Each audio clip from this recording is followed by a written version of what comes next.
हर हर महादेव। श्री शिवाय नमस्तुभ्यम। श्रावण मास महात्म्य कथा 26वां अध्याय।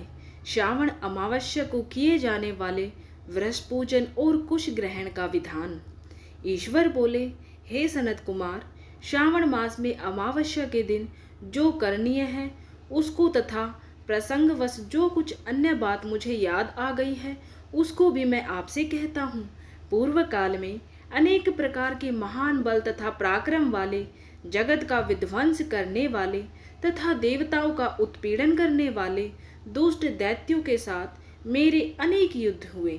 मैंने शुभ वृषभ अर्थात नंदी पर आरूढ़ होकर संग्राम किए, किंतु महाशक्तिशाली तथा महाप्रक्रमी उस वृषभ ने मुझको नहीं छोड़ा।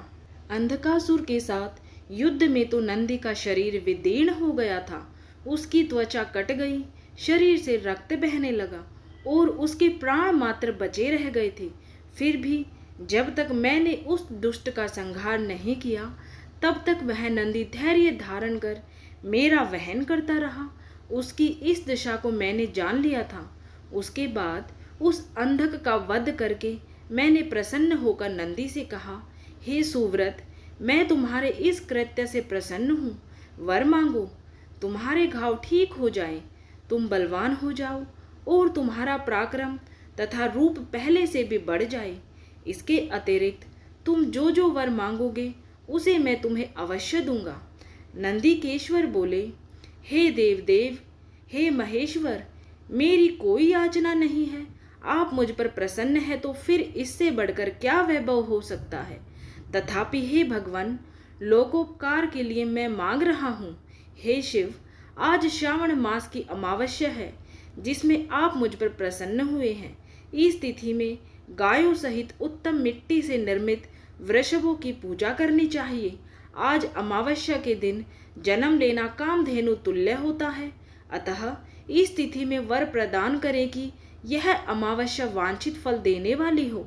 आज के दिन भक्ति पूर्वक प्रत्यक्ष वृषभों तथा गायों की पूजा करनी चाहिए। गेरु आदि धातुओं से प्रियतन पूर्वक उन्हें भूषित करना चाहिए।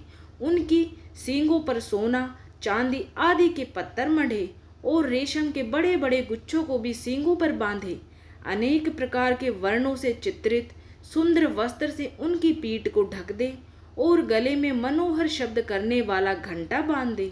सूर्योदय से लगभग 4 घड़ी बीतने पर गायों को ग्राम से बाहर ले जाकर पुनः साय वेला में ग्राम में प्रवेश कराएं। आहार के रूप में सरसों, तिल की खली आदि अनेक प्रकार का अन्न इस दिन अर्पित करें। जो इस दिन ऐसा करता है उसका गोधन सदा बढ़ता रहता है। जिस घर में गाय ना हो वह शमशान के समान होता है। पंचामृत तथा पंचगव्य दूध के बिना नहीं बनते हैं। गोबर से लेप किए बिना घर पवित्र नहीं होता है। हे सुरोसतम, जहाँ गोमूत्र से छिड़काव नहीं होता वहाँ चींटी आदि जंतुओं का उपद्रव विद्यमान रहता है। हे महादेव, दूध के बिना भोजन का रस ही क्या है।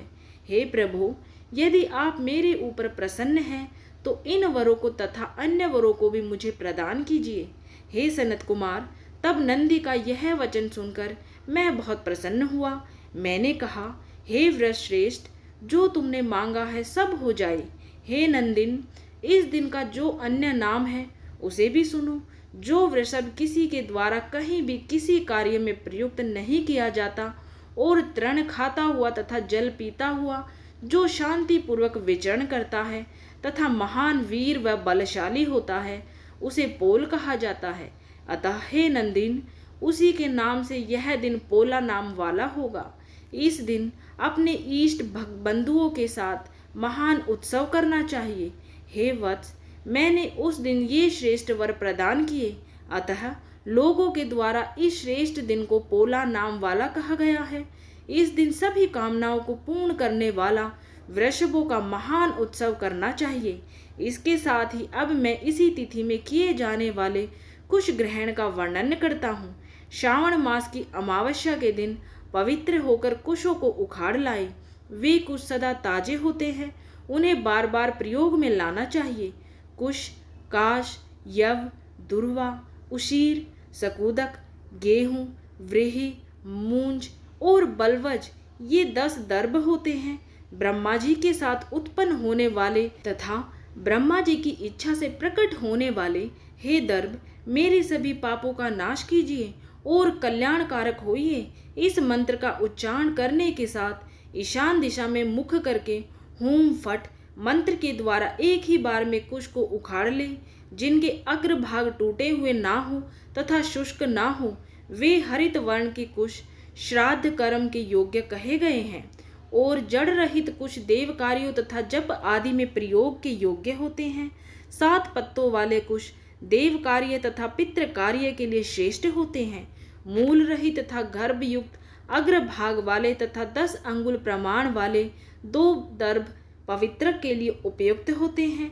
ब्राह्मण के लिए 4 कुश पत्रों का पवित्रक बताया गया है और अन्य वर्णों के लिए कर्मश 3, 2 और 1 दर्भ का पवित्रक कहा गया है। अथवा सभी वर्णों के लिए 2 दर्भों का ग्रंथ युक्त पवित्रक होता है। यह पवित्रक धारण करने के लिए होता है, इसे मैंने आपको बता दिया है। उत्पवन हेतु सभी के लिए 2 दर्भ उपयुक्त होते हैं। 50 दर्भों से ब्रह्मा और 25 दर्भों से विष्टर बनाना चाहिए। आचमन के समय हाथ से पवित्र को नहीं निकालना चाहिए। विकीर के लिए पिंड देने तथा अग्नोकरण करने के साथ और पाद्य देने के पश्चात पवित्र का त्याग कर देना चाहिए। दर्भ के समान पुण्यप्रद पवित्र और पाप नाशक कुछ भी नहीं है। देवकर्म तथा पितृकर्म ये सब दर्भ के अधीन है। उस प्रकार के दर्भों को श्रावण मास की अमावस्या के दिन उखाड़ना चाहिए, इससे इनकी पवित्रता बनी रहती है। श्रावण मास की अमावस्या का वर्णन क्या किया जाए।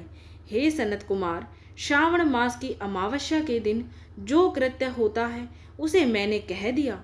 श्रावण मास में और भी जो करणीय है उसे भी मैं आपसे कहता हूँ।